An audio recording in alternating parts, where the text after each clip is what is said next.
G'day, my name is Dr. Anthony Weller and I'm head of the GP department here at Attune Health Centres, and I'm here today with Dean O'Rourke, and we're going to focus on sleep hygiene today. We've been talking about the shape, lifestyle prescription model, that real foundational, doing the simple things really well in order to optimise our health. So going through those: sleep, hydration, air, alliance, preventative activities, eating and exercise. Real focus on sleep is one of those simple things that we often overlook. And again, we tend to say, oh, I'm pretty good at this, but when we compare it to established benchmarks, it's not quite up to scratch. Sleep is one of those areas that we can often let ourselves be easily compromised on, but part of it is also the practicalities of sleep. And that's why I wanted to have Dean give us a bit of a discussion today. Dean focuses on breathing therapy, and a lot of times you see a lot of breathing disorders and sleep disorders. Yeah. So I wanted to get from your point of view, Dean, how do we set ourselves up for a better, more functional sleep? Set ourselves up better from a functional point of view during the day by setting up our sleep better? Yeah, well, the key thing is habits, and what your habits are whilst awake. I think a lot of people get focused on what's happening overnight and not fully understanding the impact of what's happening all day. Yeah. So it's about getting your daytime habits right. That will maximise your capacity to get a consistently good night's sleep. And I think a lot of people need help in that area. Okay. It's often an area that's overlooked in terms of how do we set ourselves up for a good night's sleep. Absolutely. Do you have a few things that jump to mind that we need to work on to set ourselves up for a good night's sleep? Absolutely. Well, I'll start with breathing because that's what I specialise in. Breathing is a 24/7 function, and it plays a critical role in sleep.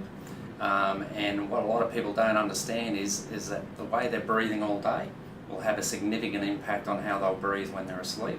So if it's not right during the day, and it often isn't, it's going to affect their overnight breathing, and that can really impact the quality of their sleep.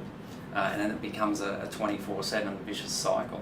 They don't get a decent night's sleep, so it makes it harder the next day, and around it goes. So getting your breathing habit right, your breathing pattern right, day and night is critical. Yeah. Can you, are there any other sort of practical things that you can think of? So we've talked about things like hydration and stuff as well. Yep. So after air, the thing the human body needs more is water. Breathing and hydration are just so far in front when it comes to our basic health needs. So hydration is another critical area to get right to promote a good night's sleep. If you are chronically dehydrated, and plenty of people are, it will affect your sleep.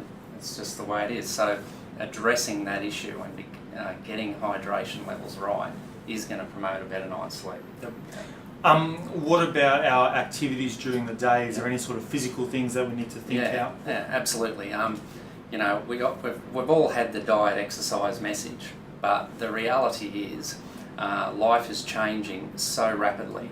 And the change that's come about has led us to become more and more sedentary, more and more seated, and often in front of screens. So the key to helping sleep is counteracting that as much as possible. So we need to make movement each day a high priority. And I'm using the word movement there, not exercise. Yeah. You don't have to be a mad exerciser, but you do need to move. You need to take every opportunity you can to get out of a chair and move your body. And taking some deliberate action to move is, once again, another factor that will increase your chance of a good night's sleep, because the body was designed to move. By moving it, it helps relax it and prepare it for a better sleep. Yeah. A big issue that we talk about is around screen time and the use of screens, the light associated with the screens. What's your take on screen time? It's a critical factor. I think it's one of the biggest health issues there are now, and it certainly has a massive impact on sleep. So minimising screen time every day is essential, particularly I think post-dinner, but throughout the day, the less time you spend on screens, the better. and when you are on screens, taking regular breaks, I think a maximum about half an hour at a time, but minimising it, particularly for children, it needs to be very restricted. And unfortunately, we seem to be going in the opposite direction when it comes to screens, and I'm seeing more and more kids with issues because of that. I know that we've talked about as well from setting up a sleep hygiene, but just from a simple postural sort of measure, and again going back to that functional breathing it plays as well. Do you have any advice that you tend to provide people around kind of nutrition and then around any sort of supplements to help with sleep? Okay, so with nutrition, there's so much information now out about nutrition. I think a lot of people are in information overload and are confused. Yes. So when it comes to sleep, I think keep it simple. I think everyone knows the answer before I say it. Eat natural food. Don't eat too much food.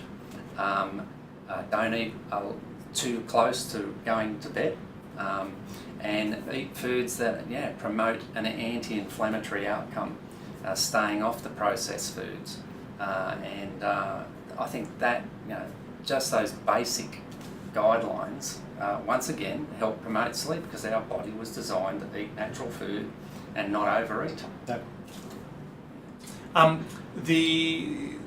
A lot of general practitioners will talk about trying to avoid using sleeping tablets, the risk of falls, the risk of drowsiness the next day. I'm very much of this vein of thought. Absolutely. Are there any simple things, bit of a loaded question, I know, from that side of things, but from your point of view, and then I'll probably follow up as well. Yeah, for supplementation, the standout supplement, as far as I can see, based on my work with the practitioners here at Attune and what I've learnt more generally, is that magnesium is a good option, because it's a muscle relaxant mineral, and we've had plenty of people that have reported benefits from using it. I think the key is to get a quality one, so making sure you get one from a naturopath or maybe a compounding chemist or something like that. The other thing I've come across that has worked for some clients is lavender. So lavender oil, but there are concerns of that in terms of hormonal issues, so I think people need to be checking with the right practitioner on that. And the other one, which is probably more your area, Anthony, is melatonin. But once again, I think that's a case-by-case scenario, and good professional advice is needed. The main thing here that I wanted to say on this one is that if you find yourself using a sleeping tablet more and more, it's probably a sign that you need to give your body a break from it. The answer is not the second sleeping tablet on top of the first sleeping tablet. We need to readdress the whole model that's going on for it, and melatonin is one of those ones that the body produces itself. But let's get back to the real basics. How do we set ourselves up for a better sleep rather than turning to a tablet in the first point? But absolutely, because the reality is, if those other factors we've talked about, those critical day-to-day, moment-by-moment habits are not addressed, then you can down as much magnesium, melatonin, or any other thing you like, and it's not going to get the job done. Line up those simple things well. Absolutely. What's your experience in terms of people, that interaction between mental health and sleep? I think you cannot separate body and mind. Mental health is a critical issue for sleep. It's certainly been my experience that if I'm at peace mentally, I sleep better.